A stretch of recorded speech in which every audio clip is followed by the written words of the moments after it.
গিন্নি, এক গ্লাস জল দেবে গিন্নি?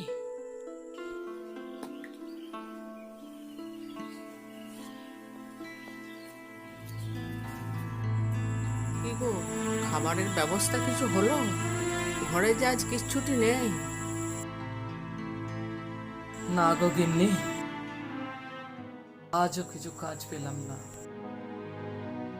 লকডাউনের জন্য সব বন্ধ। কি একটা রোগ এসেছে জানো গিন্নি? বলছে নাকি একসাথে সবাই জমলে সে রোগ হয়ে যাবে। আবার যেটা হচ্ছে, সে বাঁচছে না গিন্নি, সে বাঁচছে না। সরকারও তাই মানা করে দিয়েছে, কেউ যেন রাস্তায় না বেরোয়। আমাদের মতো লোকের কি হবে বলো তো গিন্নি? আমরা দিন আনি দিন খাই।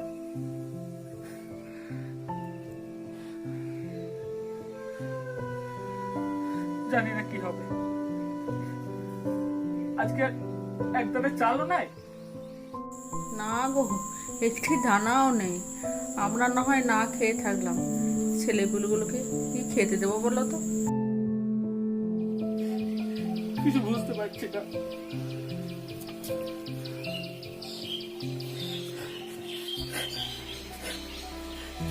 আমরা তো এমনি মরে যাবো গিন্নি, না খেতে পেয়ে, রোগেতে। বাপ হয়ে ছেলেগুলোর মুখে দুমুঠো অন্ন তুলে দিতে পারলাম না গিন্নি, তুলে দিতে পারলাম না।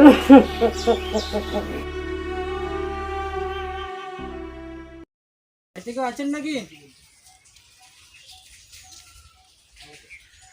কি দরকার বটে? আসলে আমরা এসেছিলাম এই সামনে পূর্বপাড়া থেকে অগ্রগামী ক্লাবের হয়ে আপনাদের কিছু সাহায্যের জন্য। তাই নাকি? চা নিয়ে এসেছি। হ্যাঁ,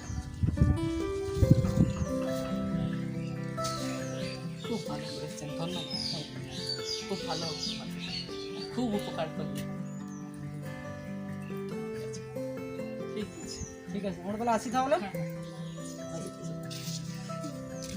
যাক, আজ তাহলে খাবার ব্যবস্থাটা হয়ে গেল।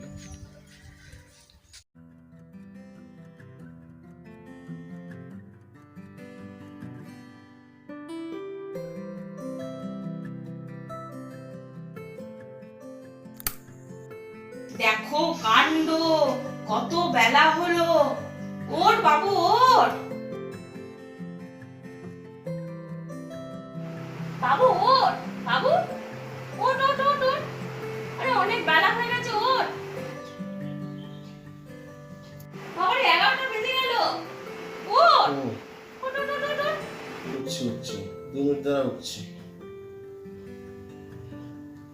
সারা রাত এই ল্যাপটপে সিনেমা দেখিস, এই জন্য তো ঘুম থেকে উঠতে দেরি হয়। কি করবো মা, জলদি ঘুম থেকে উঠে খাওয়া দাওয়ার ঘুম ছাড়া এই লকডাউনে আর তো কোনো কাজ নেই। হ্যাঁ, রাতে মুভি দেখি, তাই ঘুমোতে দেরি হয়। আর তুমি বলো না, এই লকডাউনটা এনজয় করবো না? এই লকডাউনটা হলো বলে না আরামসে শান্তিতে ঘুমোতে পারছি। নইলে ওই রোজ জলদি ওঠো, অফিস যাও, ক্লায়েন্টদের সাথে মিটিং, বিরক্তকর ব্যাপার একটা। আর মা, তোমরা এত জলদি উঠে কি করো বলো তো?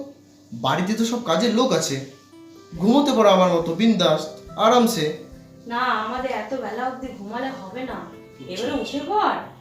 আর মা, রাখিকে বলো না গ্রিন টিটা দিতে, আর একটু কম দিতে বলবে ওকে। ঠিক আছে, আমি রাধিকে বলে দিচ্ছি, এবারে উঠে যা।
রে?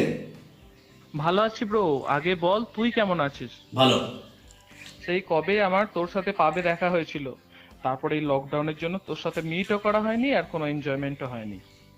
বাড়িতে বসে না জাস্ট বোরিং লাগছে। বাট আমার তো হেভি কাটছে ব্রো। হ্যাঁ, লকডাউনের জন্য বাড়িতে একটু বোর হচ্ছি ঠিকই, কিন্তু দেরিতে ঘুম থেকে ওঠা, মায়ের হাতে সব স্পেশাল ডিশ খাওয়া রে, আর সব থেকে বড় কথা কি জানিস, অফিসের কাজের কোনো চিন্তাই নেই। এটা দেখ না, এই ঘুম থেকে উঠলাম, স্যান্ডউইচ ফ্রুট জুস খাচ্ছি, আর অফিস হলো তো মুখে কটা ব্রেড দিয়ে ছুটতে হতো অফিসের দিকে। আবার দুপুরে মায়ের হাতের স্পেশাল মটন কষার ঝোলকে শান্তিতে একটা ঘুম দেবো, আর বিকেলে ঘুম থেকে উঠে জিম করবো, তারপর আবার মুভি দেখতে বসবো। আরে বাস, তোর তো ব্যাপারই আলাদা ব্রো। কিন্তু একটা জিনিস কি বলতো, এই গরিব যারা মানুষজন আছে না, এদের দেখে খুব কষ্ট হচ্ছে।